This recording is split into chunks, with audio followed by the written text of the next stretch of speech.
Nouvelle édition du récap de la semaine et n'oubliez pas de vous abonner, de commenter sur vos plateformes de podcast afin d'aider le contenu à remonter. Fermée en 2024 pour insalubrité et surpopulation, l'ancienne maison d'arrêt Hennequin de Troyes attire chaque week-end de nombreux visiteurs.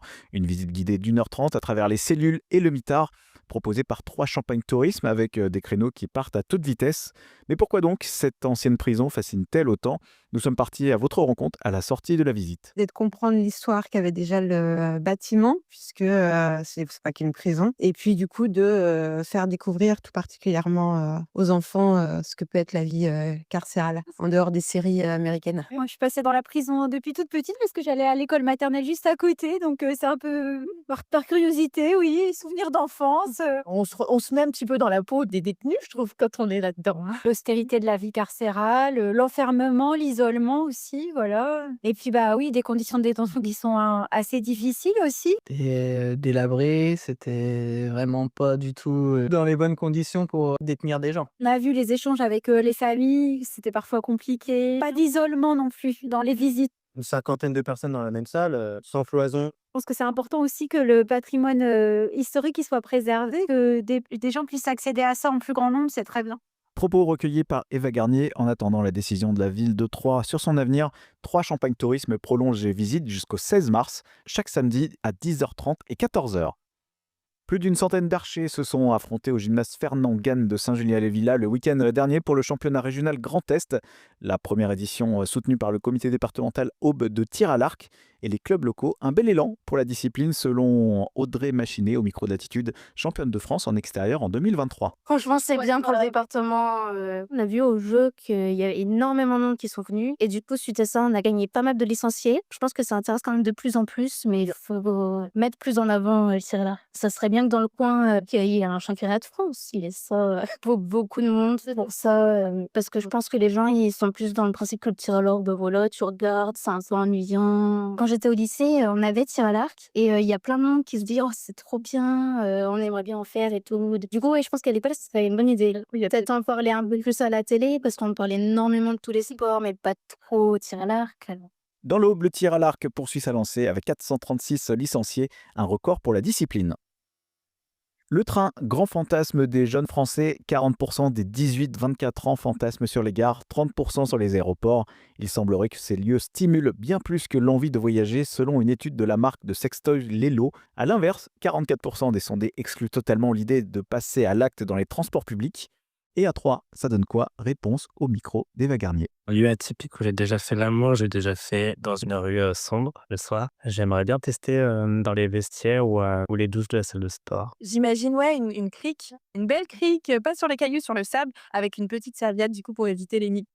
Bah, hormis, le lit et non, sous la douche aussi, il y a rien d'autre. J'aimerais bien dans un décor assez sympa, donc c'est-à-dire en plein milieu de la montagne, je sais pas, sous une grosse randonnée bivouac et coucher de soleil. C'est très sympa, il y a personne. Alors moi, j'étais à Chypre, j'étais avec une bande de garçons, on est monté avec un garçon, sur le rooftop et du coup, on l'a fait dans un des beds et après on allait dans la piscine. Moi, j'aimerais bien louer un bateau et aller au milieu de la mer, le faire, mais à l'extérieur du bateau, hein, pas à l'intérieur dans la cabine, hein. Les autres types de transports comme le métro, le bus ou encore les ascenseurs restent bien moins populaires avec seulement 10% d'adeptes. Et souvenez-vous, 3 personnes dont 2 hommes de 19 et 27 ans ont été placés en garde à vue après la disparition des collégiennes auboises Clara et Elena mercredi dernier. Retrouvées saines et sauves dans un appartement à Troyes après une semaine, aucune infraction ne peut leur être reprochée, selon la procureure de la République, Julie Bernier. Une décision qui laisse perplexe, notamment la mère de Clara, hospitalisée depuis son retour au micro de Radio Latitude. On ne comprend pas, d'autant que sur certains journaux, ça a été marqué comme quoi le lien ne pouvait pas être fait et aucune infraction ne pouvait leur être reprochée, mais le lien, il est fait puisque tout le monde a en sa possession une vidéosurveillance où on les voit avec les deux filles partir en direction du lieu où ils ont été logés. Donc qu'on ne dise pas que le lien ne peut pas être fait, c'est pas vrai. Ces deux hommes sont sous curatelle renforcée. Ils n'ont même pas une interdiction de rentrer en contact avec les filles. Pour nous, psychologiquement, c'est compliqué, quoi, parce qu'en plus, on essaye de faire les choses correctement, de faire tout par la justice, mais en fait, finalement, il n'y a pas de justice. Des suites de tout ça, déjà, je pense que ça l'a quand même fragilisé psychologiquement. Et puis, derrière, c'est un petit peu compliqué aussi d'assumer un petit peu les choses aussi, je pense. Elle a continué à prendre la défense de ces 2 hommes, malheureusement. Enfin, notre état d'esprit, parce qu'en fait, dans la tête d'une gamine de 14 ans, elle comprend pas pourquoi on va lui interdire certains contacts. Tout parent normalement constitué peut autoriser, en fait, si vous voulez, un contact avec des hommes de cet âge-là. Les familles des 2 jeunes filles attendent encore des réponses de la justice. Cette semaine également, Way School Objective Bac du 18 au 20 février. Way School 2-3 accompagne les terminales pour réussir le bac. 3 jours de formation intensive pour maîtriser les clés de la réussite, avec des ateliers sur la méthodologie, l'anglais ou encore la prise de parole.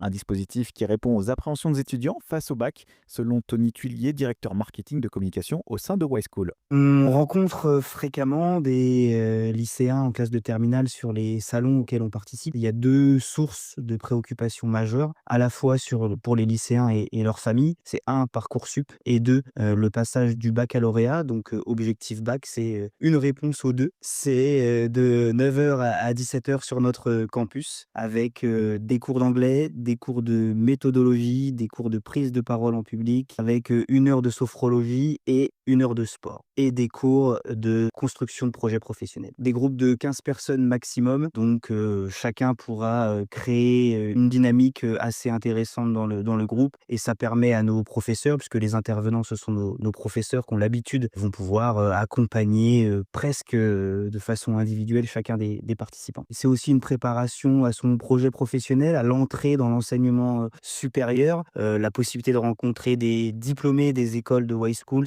Un dispositif conçu pour relever les défis d'un bac en constante évolution, d'après Catherine Léon Suberbiel, directrice des programmes de Way School. Depuis quelques années, nous avons le grand oral qui fait un petit peu peur aux jeunes parce qu'il y a toute une partie, on doit préparer un sujet, on doit livrer son sujet, mais on a surtout à répondre à des questions du jury, présenter éventuellement un projet d'études, voire un projet professionnel. Et à cet âge-là, c'est très compliqué. Donc, si on peut leur donner des armes et quelques conseils pour gérer leur stress à ce moment-là et savoir répondre sereinement à ce genre de questions, je pense que ça sera très, très positif pour eux. Ça va être intensif, mais on va faire attention au bien-être de nos étudiants et on va travailler en petits groupes de façon à ce que chacun puisse s'exprimer, chacun puisse être entendu, chacun puisse être accompagné. L'idée, c'est d'avoir des séquences courtes quand même, 2 heures, et de varier les activités pédagogiques pour pas avoir un tunnel de 5 heures d'une même chose à faire. On a beaucoup d'activités qui sont comme la prise de parole en public ou l'art de convaincre, qui sont plutôt des exercices. C'est pas des cours théoriques. Donc, on va mettre les jeunes en situation de faire et les accompagner pour sortir de leur zone de confort, prendre confiance en eux. Donc, c'est pas vraiment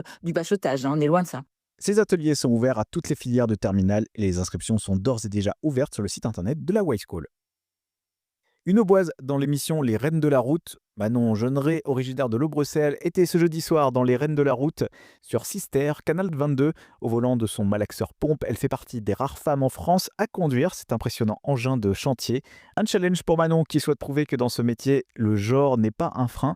On l'écoute au micro d'Eva Garnier. Il y a très peu de femmes en France à exercer ce métier, puisque c'est un métier qui reste assez masculin, assez salissant, physique, du coup qui attire très très peu les femmes. C'était pour moi important de montrer tout ça à la télévision et de pourquoi pas créer des vocations. Découvrir en fait un autre aspect du métier de conductrice poids lourd. On peut rentrer chez soi tous les soirs en étant conductrice poids lourd, montrer qu'on n'a pas forcément qu'une semi, on peut faire bien d'autres choses avec un camion. Alors je me suis retrouvée à faire ce métier complètement par hasard. En fait j'étais professeure de PS avant et j'avais mes permis poids lourd grâce à mon volontariat chez les sapeurs-pompiers. Le métier de prof de PS ne me convenait plus, donc j'ai décidé de changer et je suis tombée complètement par hasard dans le transport. J'ai toujours un peu baigné dans les métiers masculins et c'est vrai on le voit maintenant, les mentalités ont évolué. Et comme partout, je pense aussi bien qu'un homme, en fait, il faut faire ses preuves au départ. Quand j'arrivais sur les chantiers, forcément, on mettait peut-être en doute mes compétences à manœuvrer ou autre. Et puis au fil du temps, on se rend compte que je suis aussi capable qu'un homme et tout se passe bien. Le premier épisode des Reines de la Route était ce jeudi soir. La série continue sur Sister et en replay pendant encore 10 épisodes.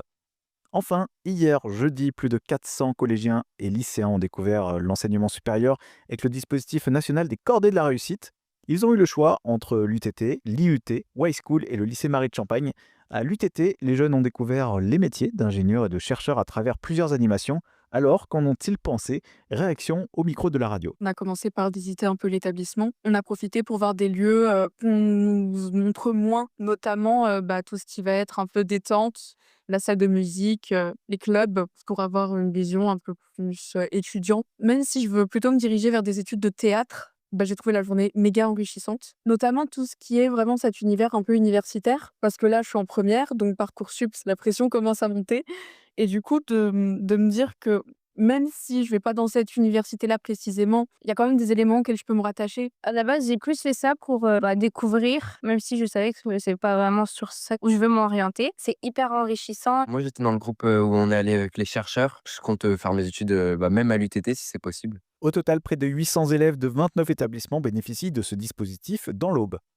Si vous avez également des infos, si vous souhaitez être diffusé à l'antenne, commentez l'épisode ou en message privé par mail rédaction@radiolatitude.com. On se retrouve bientôt pour un nouveau récap de la semaine.